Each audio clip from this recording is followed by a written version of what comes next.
Imran series تاریخ بھنور novel تحریر M.A. راحت۔ کپتان کا آخری پیغام یہی تھا کہ لوگ اپنے گناہوں سے توبہ کریں۔ جہاز غرق ہو رہا ہے اور اب اسے نہیں بچایا جا سکتا۔ لوگوں نے سمندر میں کودنا شروع کر دیا تھا، لیکن کودنے والے جس کیفیت کا شکار تھے اس کا انہیں ہی اندازہ ہوگا۔ وہ اگر دوسروں کو بتا سکتے کہ سمندر میں کودنے سے اس وقت کیا خطرہ لاحق ہے تو شاید کوئی بھی جہاز سے کودنے کی کوشش نہ کرتا۔ اسی عالم میں کرسٹینا پارلو اور سڈ پارلو بھی اپنے کیبن سے باہر نکل آئے۔ صورتحال کا انہیں اندازہ ہوتا جا رہا تھا۔ سڈ پارلو نے کرسٹینا سے کہا، کرسٹینا، زندگی موت کے راستے پر چل پڑی ہے، کیا تم اس سے کسی نئی جدوجہد کرنا پسند کرو گی؟ کرسٹینا، جو سسکیاں لے رہی تھی، بولی، ہاں، مجھے بتاؤ سڈ، مجھے کیا کرنا چاہیے؟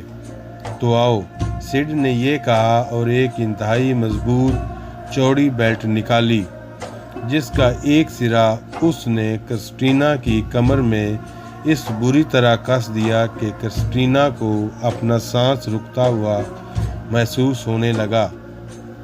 دوسرا سرا سڈ پارلو نے اپنی کمر میں کسا۔ اس طرح دونوں ایک دوسرے سے منسلک ہو گئے تھے۔ سڈ پارلو نے کہا، ہمیں نہ کسی سے کوئی مشورہ کرنا ہے نہ کوئی بات کرنی ہے، بس عرشے پر جا کر سمندر میں چھلانگ لگا دینی ہے، اور پھر کرسٹینا، تم اور میں اپنا فن دکھانے کی کوشش کرتے ہیں۔ حالانکہ وسیع و عریض سمندر کے سامنے یہ عمل ایک مضحکہ خیز عمل ہے، لیکن پھر بھی ہمیں یہ کرنا ہے۔ کرسٹینا نے گردن ہلا دی اور اس کے بعد وہ عرشے پر پہنچے۔ آنکھیں بند کی، سامنے پانی کے پہاڑ نظر آ رہے تھے، لیکن ان دونوں نے ان کی پرواہ کیے بغیر عرشے سے سمندر میں چھلانگ لگا دی۔ جو بھیانک سچویشن تھی اس کا اندازہ دونوں کو تھا۔ اس وقت نفاست سے بنے ہوئے سوئمنگ پول میں نہیں تھے، بلکہ تاریک سمندر میں بپھرے ہوئے بھنور کے خلاف جنگ کرنی تھی۔ دونوں پوری تندی سے اس جنگ میں مصروف ہو گئے۔ اوشین ایکروسوس پارک میں بنی ہوئی شاندار عمارتوں میں سے ایک عمارت کے بہت بڑے ہال میں ایکرمیا کے سمندری ماہرین، سائنسدان، ماہر فلکیات، فوجی افسر، ایسے ہی بہت سے افراد موجود تھے۔ اوشین پارک سمندری تحقیقاتی ادارہ تھا اور دنیا کے بہترین وسائل سے آراستہ ایکرمیا میں اسے بڑی اہمیت حاصل تھی، اور اس کا قیام ایک جزیرے پر تھا جسے خوبصورت عمارات اور حسین مناظر سے آراستہ کیا گیا تھا۔ سمندری تحقیقاتی ادارے میں مستقل طور پر کام کرنے والے تمام افراد یہیں رہائش پذیر تھے اور انہیں بہترین مراعات حاصل تھیں۔ اس وقت ایک نہایت سنجیدہ اور سنسی خیز مسئلہ پر بحث کر رہے تھے۔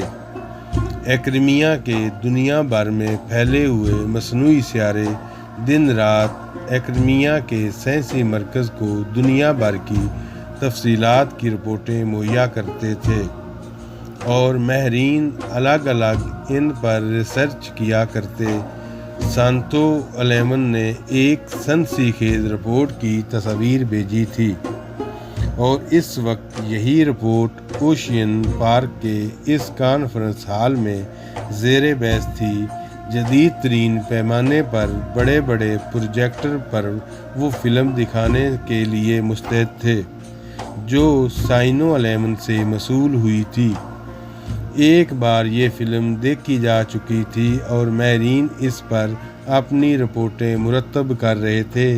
پھر کچھ دیر کے بعد مائک پر اناؤنسمنٹ ہوئی، سیکنڈ پوزیشن، رجمنٹ خلائی مرکز سے کیا گیا ہے۔ اس اناؤنسمنٹ کے دوسری بار پھر آواز سنائی دی، جینٹل مین، آپ سائنو 11 کی بھیجی ہوئی جو تصاویر دیکھ چکے ہیں، اب انہیں نئے پروسیس کے ساتھ سیکنڈ پوزیشن میں پیش کیا جا رہا ہے۔ اس کے بعد تھرڈ پوزیشن جو مزید انلائزمنٹ کے بعد ہمیں موصول ہونے والے پیش کریں گے۔ برائے کرم ہمیں اجازت دیجیے کہ ہم سیکنڈ پوزیشن کا آغاز کریں۔ ٹھیک ہے، کہا گیا، اور سامنے لگے ہوئے بہت بڑے اسکرین پر ستارے تڑپنے لگے۔ تمام نگاہیں اس جانب اٹھ گئی تھیں اور وہ لوگ متوجہ ہو گئے۔ ایک بحری جہاز سمندر کے سینے پر رواں دواں تھا۔ آسمان پر ستارے چمک رہے تھے، فضا میں تاریک سی دھند چھائی ہوئی تھی۔ جہاز کی روشنیاں اس کی روانی کا پتہ دے رہی تھیں۔ پھر اچانک وہ جہاز تاریکی میں ڈوبنے لگا۔ اس کے بعد وہ تاریکی میں گم ہو گیا۔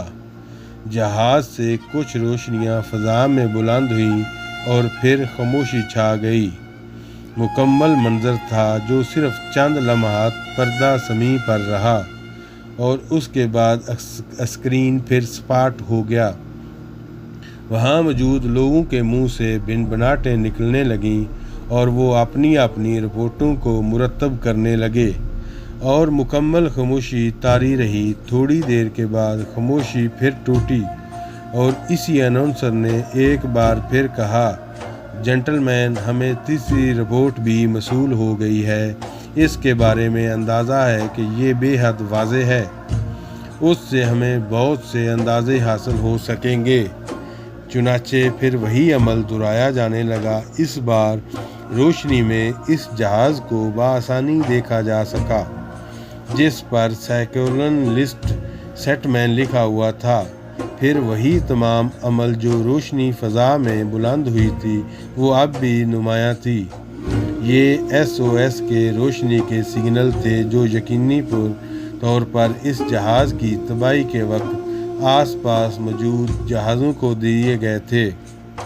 تیسری بار یہ تمام تفصیلات مکمل طور پر اطمینان بخش تھیں اور اس کے بعد اسکرین پر سپاٹ ہو گیا۔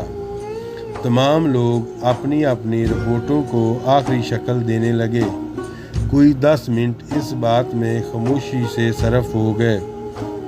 اس کے بعد ہر سیٹ پر ایک سبز بلب روشن ہو گیا۔ یہ اس سیٹ کے مکین کے اپنے کام سے فارغ ہو جانے کا سگنل تھا۔ پوری میز پر جب ایسے ہی تمام بلب روشن ہو گئے تو ان میں سے ایک شخص نے اپنے سامنے رکھے ہوئے مائک کو قریب کر کے کہا، میں اس سلسلے میں ایک مشترک رپورٹ پیش کرنا چاہتا ہوں۔ اس کے بعد اس پر آپ سب سے رائے لی جائے گی۔ لوگ خاموشی سے اس کی جانب متوجہ ہو گئے۔ پھر اس شخص نے کہا، ہم سائکلون سیٹ مین کا نام بخوبی پڑھ چکے ہیں۔ مہیا شدہ رپورٹوں کے مطابق یہ مسافر بردار جہاز آئیوری کوسٹ سے روانہ ہوا تھا اور اپنے سفر کا تقریباً 1/3 حصہ طے کر چکا تھا۔ ہمارے اندازے کے مطابق یہ اس وقت سینیگال کے قریب بحر اوقیانوس میں سفر کر رہا تھا جب اس پر تباہی نازل ہوئی۔ ہمیں شواہد ملتے ہیں کہ یہ سکون سے اپنی منزل کی جانب رواں دواں تھا اور سائنو 11 سے جو تصاویر ہمیں مہیا ہوئی ہیں ان میں سے ہم رات کے صحیح وقت کا تعین نہیں کر سکے، لیکن وہ رات کا ہی وقت تھا اور سمندر پرسکون تھا جب اچانک چمکدار ستارے کسی تاریک دھند میں لپٹ گئے اور یہ تاریک دھند آسمان سے سمندر تک اپنا تسلط قائم کیے ہوئے تھی۔ پھر ہم دیکھتے ہیں کہ سمندر کی لہروں کا اندازہ ایک دم تبدیل ہونا شروع ہو گیا اور وہ ایک دائرے میں گردش کرنے لگی۔ ہم اس عمل کو برمودا ٹرائی اینگل کے روایتی عمل کا ایک حصہ قرار دے سکتے ہیں۔ ہم نے سائنو 11 کی فراہم کردہ فلم میں دیکھا ہے کہ جہاز اس حصار میں پھنس گیا اس کے بعد گردش کرنے لگا۔ اس کی گردش شدید تر ہو گئی، یہاں تک کہ وہ پانی میں جا بیٹھا۔ اس نے ہمیں SOS کے سگنل بھی دیے، لیکن کہیں سے یہ رپورٹ موجود نہیں ہے کہ وہ سگنل موصول کرنے کے بعد کوئی امدادی جہاز کی جانب روانہ ہوا ہو۔ میرا یہ تجزیہ ہے، میں اب اس پر آپ لوگوں کی رائے چاہتا ہوں۔ جو کچھ ہمارے سامنے آیا ہے اس کے سوا کچھ نہیں۔ تقریباً تمام ہی افراد نے یہی جواب دیا، لیکن سوال یہ پیدا ہوتا ہے کہ کیا ہم اسے برمودا ٹرائی اینگل کہہ سکتے ہیں؟ برمودا ٹرائی اینگل کی جگہ کا تو تعین کر لیا گیا ہے، اور وہ ابھی تک کوئی تحقیقاتی مشن اس علاقے میں نہیں جا سکا، کیونکہ اس کے بارے میں جو ہولناک تصور اقوام عالم میں موجود ہے، اس کے تحت اس کی جانب سفر کرنا صرف موت کی جانب سفر کرنا ہے، جبکہ یہ مقناطیسی بھنور نہ جانے کتنے فضائی جہاز اور سمندری جہازوں کو نگل چکا ہے۔ ہاں، ہم اس بات پر حیرت کرتے ہیں کہ برمودا ٹرائی اینگل متحرک ہو جائے اور یہ بھنور جگہ جگہ نمودار ہونے لگیں، لیکن جو کچھ ہوا اس کی تحقیقات عالمی ادارے کریں گے۔ ہمیں اس سلسلے میں رپورٹ مرتب کر کے صدر اکرمیہ کو دینی ہے، اور وہ اس پر جس طرح اظہار خیال فرمائیں گے یہ ان کا اپنا عمل ہوگا۔ کیا ہم اسے آرٹیفیشل برمودا ٹرائی اینگل کہہ سکتے ہیں؟ ہاں، اسے کوئی بھی نام دیا جا سکتا ہے، لیکن یہ ایک ہولناک تصور ہے کہ برمودا ٹرائی اینگل متحرک ہو جائے اور کسی بھی جگہ عمل کا نفاذ شروع کر دے۔ برمودا ٹرائی اینگل کے بارے میں جو پراسرار روایات موجود ہیں، ان میں طرح طرح کے قیاس زیر بحث لائے جا چکے ہیں۔ کہیں اسے سمندر کی گہرائیوں میں ایک مقناطیسی عمل قرار دیا جاتا ہے، کہیں ان کاوشوں کو خلائی مخلوق سے منسوب کیا جاتا ہے، لیکن ابھی تک کوئی صحیح رپورٹ کہیں سے موصول نہیں ہوئی۔ کیا سمندر میں ایسا عمل ہو سکتا ہے کہ یہ بھنور متحرک ہو جائے؟ ابھی تک ہمیں ایسے شواہد کہیں سے نہیں ملے۔ ہاں، یہ کیا جا سکتا ہے کہ دنیا کے تمام ممالک سب ممالک سے رپورٹیں طلب کریں، اور تازہ ترین وقت میں کتنے ایسے جہاز لاپتہ ہوئے ہیں جن کا نشان نہیں مل سکا، اور ان میں کتنے سمندری جہاز ہیں اور کتنے فضائی۔ کیا ایکرمین آؤٹ ریسرچ سینٹر ہمیں اس بارے میں رپورٹ فراہم کر سکتا ہے؟ یہ ایک اچھا سوال ہے۔ ہمیں اس ادارے سے رابطہ قائم کرنا چاہیے۔ پھر تھوڑی دیر کے لیے خاموشی طاری ہو گئی۔ ہر کام اسی وقت اور اسی جگہ کے مطابق تھا۔ متعلقہ ادارے سے رجوع کیا گیا، اور ادارے نے جو رپورٹ فراہم کی وہ یہ تھی کہ پچھلے 3 سال کے عرصے میں 7 سمندری جہاز اپنی منزل پر نہیں پہنچ سکے، اور ان کی جانب سے کبھی کوئی اطلاع موصول نہیں ہوئی۔ ملکوں کے نام بھی فراہم کر دیے گئے تھے۔ اس خبر نے اس کانفرنس میں ایک نئی سنسنی کا آغاز کر دیا۔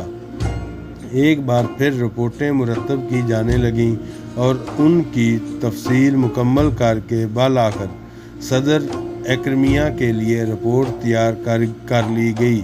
پھر صدر اکرمیہ کی رہائش گاہ پر ان کے آفس میں یہ رپورٹ انہیں پیش کر دی گئی، اور اس سلسلے میں صدر اکرمیہ نے متعلقہ افراد کا ایک گروپ طلب کر لیا، اس سلسلے میں ان کی رہنمائی کر سکتا تھا۔ صلاح و مشورے کے بعد طے پایا کہ 4تھ فلیٹ، جو اس وقت بحر اوقیانوس میں سینیگال کے قریب ہے، اسے تفصیل مہیا کی جائے اور ضروری افراد کو سینیگال روانہ کر دیا جائے تاکہ وہاں سے 4تھ فلیٹ کی جانب سفر کر سکیں، اور اس میں موجود حکام کو ان تمام تفصیلات سے آگاہ کر کے اوشین ریسرچ سینٹر کے ماہرین کو 4تھ فلیٹ پر پہنچا دیا جائے، جہاں سے وہ سائنو الیون کی فراہم کردہ تصاویر کو مد نگاہ رکھ کر وہ پوائنٹ تلاش کریں۔ وہاں جا کر تباہ شدہ جہاز کے بارے میں تحقیقات کی جائیں۔ اس سلسلے میں صدر ایکرمیہ کو ان خدشات سے بھی آگاہ کیا گیا تھا کہ اگر وہ جگہ اس قدر مشکوک ہے تو کہ یہ ممکن ہے کہ فورتھ فلیٹ کو وہاں خطرات کا سامنا کرنا پڑے، جس پر صدر ایکرمیہ نے صلاح مشورے کے بعد کہا، تحقیقاتی مشن کو پورے اعتماد کے ساتھ یہ حقوق دیے جائیں